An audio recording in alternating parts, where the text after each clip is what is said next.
Үйдің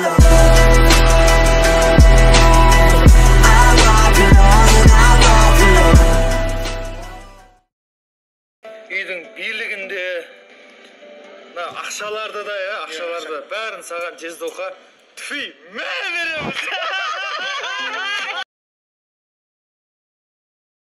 Қатын деген бар ғой, қатын деген.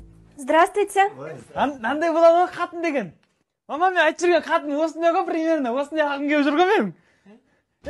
Қанша қалтыңнан? Мито? Не адам көрмеген адам. Мансар, қалай ше? Жақсы. Не болды?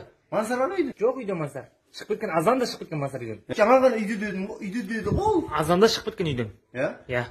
Осы Мансарды? Кеше ғана Нұрлан үйінде екеуміз жұмыс істегенбіз ғой. 60 000 теңге айлық беремін дейді де, Мансарға алып кетсін ақшасын дейді де. Мансар!